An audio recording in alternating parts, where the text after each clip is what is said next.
The grand arches of Princeton's historic quad loomed like silent judges, their stone faces indifferent to the sea of black robes swirling below. Emily Harper clutched the crisp invitation in her hand, the gold-embossed script mocking her with its elegance, guest of the Harper family. But this wasn't just any graduation, it was her sister Victoria's. The golden child. The one their parents paraded as the sole heir to their polished empire.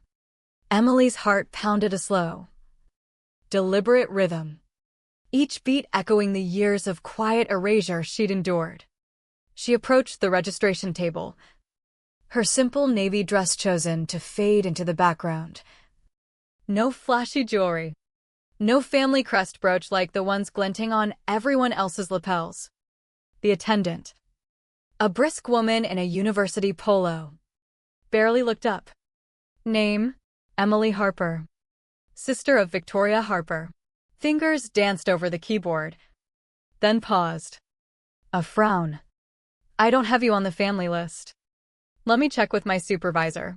Whispers exchanged. Glances darted her way like arrows.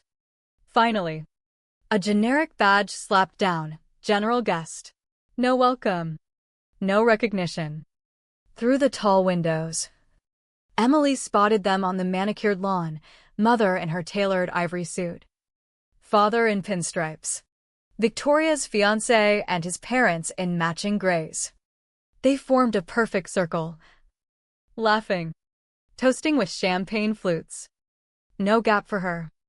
The ceremony dragged on, father's voice booming from the podium as a proud benefactor and alumnus. Today, we celebrate our daughter's triumph, the embodiment of the Harper legacy. Our daughter. Singular. The words sliced through Emily like a winter wind off the Charles River. Mother turned slightly, her eyes locking on Emily's with that practiced poise, a hint of triumph curling her lips before she faced forward again. Message delivered. You don't belong. At the reception, the air thick with floral arrangements and catered delicacies, Emily drifted like a ghost. A towering cake caught her eye, its inscription in elegant fondant: "Congratulations to our only daughter, Victoria." Only. The sting burned deeper than any slap. Cousin Rebecca bumped into her, spilling Prosecco. "Oh, Emily? I mistook you for the help." Her gaze flicked to Emily's bare collar, devoid of the Harper Eagle pin. Easy mix-up. Emily forced a smile, years of training keeping her voice even. Behind Rebecca, the photographer snapped away, capturing the family's curated joy. Emily's phone felt like lead in her purse. She pulled it out discreetly, snapping her own proofs: the cake, the banners, the group shots where they huddled tight, leaving no room for an outsider. On her wrist, Grandfather Elias's antique pocket watch, passed to her in secret, ticked softly. A relic from the old Maine estate he'd cherished. "The Bar Harbor house is for you, Emily," he'd whispered on his deathbed, his voice frail but fierce. "It's more than bricks, it's our true bloodline." I've said it right, but they hadn't let it stay right. Laughter erupted nearby. Father chatted with a board member from their family foundation. Snippets floated over, selling Bar Harbor to seed Victoria's venture capital firm, finally monetizing that relic. The watch's tick grew louder in her ears, syncing with the crystallizing rage. They weren't just sidelining her, they were dismantling her very roots. Brick by brick. Back in her modest Cambridge apartment 2 days later, family photos sprawled across the coffee table like evidence in a trial. The 2020 holiday portrait showed a glaring shadow where Emily had once stood beside Aunt Lydia, crudely edited. The figures unnaturally spaced. Sloppy work for people who prided themselves on perfection. She flipped open the latest Harper Foundation newsletter, her name, once lead on the mental health outreach program she'd built from scratch, now replaced by Director Claudia Harper and her daughter Victoria. 2 years of her life vanished. Her phone buzzed. Old friend from Andover Prep. Mia Reynolds. M. Is it true about Bar Harbor? Listings just hit. Your parents are flipping it for Victoria's startup. Emily's grip tightened on the watch. Thanks for the heads up. She ended the call. Her hands steady despite the storm inside.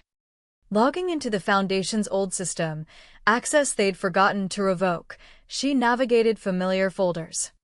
There, a PDF dated months ago. Transferring the Bar Harbor deed. Her signature at the bottom. Forged. Notarized by cousin Ethan, who hadn't even glanced her way at the graduation. Pieces slotted together like the watch's intricate gears. In a minimized window. An old audio file from grandfather. Bar Harbor goes to Emily. She's the one who sees its soul, not its price tag. Everything's arranged. The voice, warm and resolute, fueled her. She needed confrontation. Raw and real. That night, the Boston brownstone glowed with inherited wealth. Its federal-style facade a fortress of old money.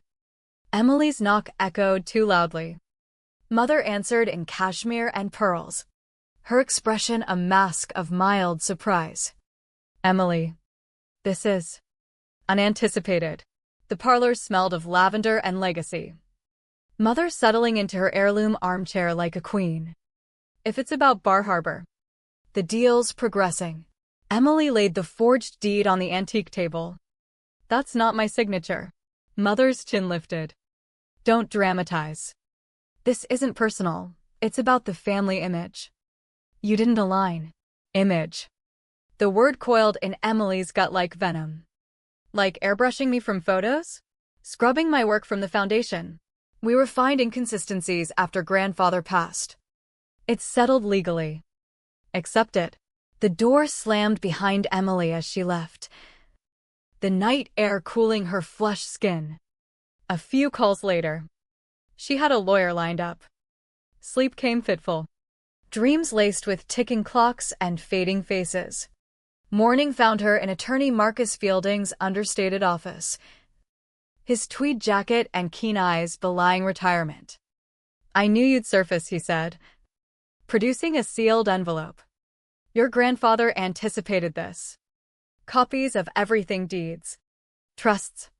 Intents. Papers fanned out. Ironclad originals. Filed properly. He wanted you armed. Emily's throat tightened. We'll fight. Preparations consumed the day. She left with a plan. The watch's way to promise. Home again. The watch's clasp snagged oddly. It popped open, a hidden note in grandfather's script. If this finds you, they've betrayed us both. Safe Deposit Box 314. First Coastal Bank. Bar Harbor. Key in Moby Dick, page 247. They can't erase truth. Tears welled. But resolve hardened. They hadn't just betrayed her, they'd defiled his memory. Days blurred into strategy with new lawyer Sophia Grant. Her Harborview office a war room. Documents piled, forgeries. Altered records. Erased contributions. You've built a fortress of proof, Sophia noted. Former colleagues supplied affidavits, her phased-out meetings. Vanishing credits starting post-funeral. The original will surface via Marcus, Bar Harbor explicitly to Emily. They claimed it lost, Sophia said. Sloppy. The bank key warmed her hand. Joint access, overlooked. At the vault. A leather-bound diary emerged. Grandfather's entries chronicling suspicions. Protections. A flash drive, his video testament. Face lined, but eyes sharp. Emily. If you're seeing this, fight with facts. Not fury. Truth whispers. But it endures. Back in the office. Emotion cracked Emily's armor, a single tear. Public scandal or quiet court? Sophia asked. Memories flashed, the guest badge. Mother's smirk. Quiet. Let them taste their own medicine. Weeks of meticulous assembly followed. The timeline damning, a campaign to obliterate her from history. The petition filed like a silent bomb. Father's call came that night. Emily. Let's reconcile. Family forgives. Does it? Or does it forge and forget? Neutral tone masked her fire. Privately. Then, through channels only, Victoria showed unannounced. Designer coat as shield. You're killing Mom, she's unraveling. Emily sorted files. Eyes averted. Her unraveling started when she declared me invisible. Pressure mounted. Anonymous smears on her LinkedIn. Relatives preaching loyalty. Emily's response. Legal silence. The hearing dawned crisp. Emily beside Sophia facing the Harpers' legal failings. Evidence unfolded, forgeries projected. Metadata exposed. Grandfather's audio. One clear air, Victoria. Mother's. Emily dilutes the brand. Father squirmed on stand, streamlining. Not scheming. Victoria faltered. They said it was paperwork. The judge's gavel, sufficient cause. Assets frozen. Mother's hiss in the hall. You plotted this ruin. Emily met her eyes. I plotted survival. The full trial sealed it in a hushed courtroom. Sophia dismantled defenses. Expert testimony on signatures. Emails on rebranding. Judge Harlan's ruling. Transfer invalid. Trust audited. Silence shattered illusions. Post-trial. Media cards piled post. Times. Sophia urged exposure. No. This isn't spectacle. Relief from Father's camp. No press. Emily drove to Bar Harbor. Key turning with finality. Boxes loomed, grandfather's treasures marked donate in Mother's hand. A slipped note from his favorite book, You're the Guardian. Emily. Not walls. But truth. Phone buzzed, Father. Quarterly meeting. Show unity. No performances. She emailed Sophia, boundaries firm. 20% proceeds to ethics nonprofit. Unpacking. Recipes surfaced, notes affirming Emily's place. Victoria texted, can we talk? Truth hurts. But I see. Waves crashed as Emily replied, coffee. Neutral. No masks. Months on. Light-filled Bar Harbor. Emily's ethics firm thriving. Victoria's letter arrived, raw apology. At the cafe. Truth spilled, foundation crumbling. Lies exposed. How to live honestly? Victoria asked. One truth at a time. Their hug, tentative bridge. Hosting scholars. Emily framed artifacts, badge. Note. Photo. Sunset painted possibilities. Forgiveness? Not entry. But exit from waiting. To building. The watch ticked onward. Legacy and truth. Not names. Stars emerged. Lighthouse beaming, home not stolen. But chosen.